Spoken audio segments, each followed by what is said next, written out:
de choc planétaire après la capture de Nicolás Maduro. Depuis le mois d'août, près de 100 personnes ont été tuées dans des frappes similaires.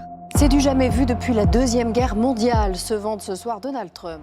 Late last night and early today, at my direction, the United States Armed Forces conducted an extraordinary military operation in the capital of Venezuela.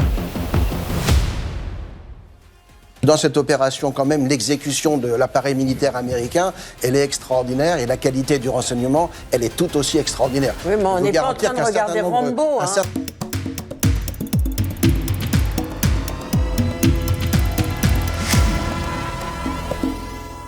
Peut-on se réjouir de l'enlèvement de Maduro par Trump ?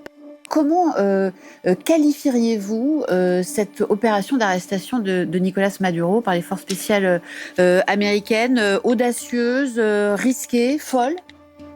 Hier, un régime est tombé de façon spectaculaire grâce à une brillante opération militaire américaine. Y a-t-il une limite à Vladimir Poutine ? Est-il totalement incontrôlable ? Est-il totalement insensé ? Est-il capable de tous les passages à l'acte ? Une intégration exceptionnelle de moyens terrestres, maritimes, spatiaux et aériens. Nous nous sommes tous posé la question suivante tout à l'heure. Vladimir Poutine est-il fou ? C'est une espèce d'excité complet. The United States military is the strongest and most fearsome military on the planet by far. Elle est audacieuse sans aucun doute. D'ailleurs, d'un point de vue strictement militaire, elle a été techniquement réussie. Ouais. Même si, contrairement à ce qui a été dit au début, il y a évidemment des pertes humaines très importantes côté vénézuélien. Donc c'est vraiment un coup de force externe. Donald Trump, il a cette capacité qui est tout à fait extraordinaire de l'extérieur, c'est de faire tout en même temps et de faire tout très vite et de faire tout très bien. Dans ce genre d'opération que les États-Unis ont remarquablement exécuté, il y a quand même au départ une volonté politique très forte. La capture de Maduro, c'est effectivement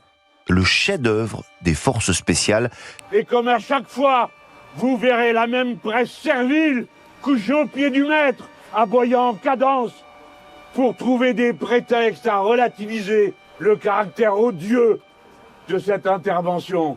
Trump a mis fin au pouvoir de ce dictateur. Emmanuel Macron a approuvé, sans ambiguïté, le président américain, comme Giorgia Meloni, pour une fois tous les deux sur la même ligne, à juste titre, a-t-on envie de dire. En choisissant la guerre, le président Poutine n'a pas seulement attaqué l'Ukraine, il a décidé de bafouer la souveraineté de l'Ukraine. C'est un peu habile de sa part quand même, parce que à quoi ça aurait servi qu'il le condamne, alors que quand même on avait affaire à un vrai dictateur, un sanguinaire, ce Maduro. Les sanctions portées à la Russie seront à la hauteur de l'agression dont elle se rend coupable. Le chef de l'État français Emmanuel Macron reçoit ce vendredi le président égyptien Al-Sisi au palais de l'Élysée.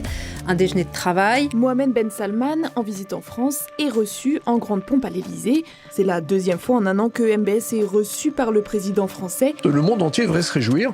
Un dictateur est tombé. Mon stock compassionnel n'est pas assez important pour que je plaigne le dictateur Monsieur Maduro. Ah, comment ça va? Très bien. Vous allez bien? Monsieur Maduro est un dictateur et par ailleurs je me réjouis que quelqu'un qui en effet favorise le trafic de drogue en Europe puisse aujourd'hui être mis en état de nuire. Comment ça va chez vous? Comment ça va? Comment ça va pour la guerre? Très bien, excellent. Chaque jour de mieux. Alors quand est-ce que vous allez nous rendre visite? We're going to stay until such time as we're going to run it essentially until such time as a proper transition can take place. Je condamne l'agression militaire russe contre l'Ukraine dans les termes les plus forts possibles. We want peace, liberty and justice for the great people of Venezuela. La justice est une cause commune, car il n'y a pas de paix sans justice. On est aux États-Unis quand même dans un pays qui défend les valeurs occidentales, les valeurs chrétiennes, la civilisation libérale. Ce sont ces valeurs-là qui sont défendues. Donc il faut à un moment savoir également choisir son camp. La position de la France, c'est pas de double standard, c'est la parole équitable, juste, la vérité, la vérité, la vérité. Nous ne pouvons pas accepter que le déclenchement d'une guerre récompense celui qui pose un acte de violation fondamentale du droit international. Face à cette situation de guerre, nous devons en tirer toutes les conclusions. C'est de bafouer tous les principes qui président au droit international. Il est certain que son enlèvement ne correspond pas aux strictes normes du droit international, sauf que je ne sais pas ce que c'est que le droit international. Il n'y a pas de droit international. Le droit international fut une belle et brève parenthèse de l'histoire humaine dans un monde qui demeure encore et toujours dominé par la force. C'est une sorte de mimique de l'Occident. Il est dans le mimétisme. Et effectivement, pour lui, être un grand de ce monde, c'est de faire respecter le droit international pour les autres, mais de le violer soi-même. Je comprends que le droit international doit être une boussole, mais à un moment, il faut parler des peuples. Si ne pas respecter le droit international permet justement de minorer l'importance de la loi du plus fort, alors la question est posée. Les problèmes et leurs solutions appartiennent au peuple, qui dans chaque pays en est le seul maître. Quand on dit c'est une violation du droit international, ok, mais quand Maduro vole une élection, il n'y a pas une violation du droit international. Mais il n'est pas le maître que font les grandes nations dans cet cas-là. À la fin des fins, le peuple vénézuélien, il trouve son compte. Je crois que je m'accommoderais du fait que Donald Trump n'ait pas respecté le droit international. Il n'y a pas de bonnes invasions, il n'y en a que de mauvaises. Aucun prétexte n'autorise une nation à envahir son voisin, et encore moins s'il prétend le faire pour y régler les problèmes qui s'y trouvent. Ce que Trump a fait, c'est que justement, lui, il a imposé, il a appliqué ce droit international. Ce que je disais l'année dernière sur l'international réactionnaire reste vrai, mais face à l'accélération de la loi du plus fort et de la brutalisation du monde, on ne doit pas être dans la consternation, l'atermoiement.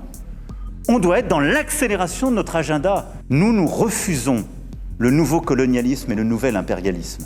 Mais nous refusons aussi la vassalisation et le défaitisme. Okay, here's the story, Manuel. If on Monday you haven't agreed to every single thing that we want, I'm putting a 25% tariff on everything coming out of France. Emmanuel said to me, I would love to do it, be such an honor. Whatever you want, Donald, please. Don't tell the population. Please, Donald, I beg you. Je pense que les voix européennes restent entendues aux États-Unis d'Amérique, où beaucoup sont conscients de la valeur de l'appartenance à l'OTAN, du fonctionnement de l'OTAN pour la sécurité américaine. Il n'y a pas, pour moi, de scénario où les États-Unis d'Amérique seraient mis dans une situation de violer la souveraineté danoise. Je sais que les Américains continueront d'avancer avec nous pour la paix et la sécurité en Europe. Nous nous occuperons du Groenland dans environ 2 mois. Parlons du Groenland dans 20 jours. 20 days.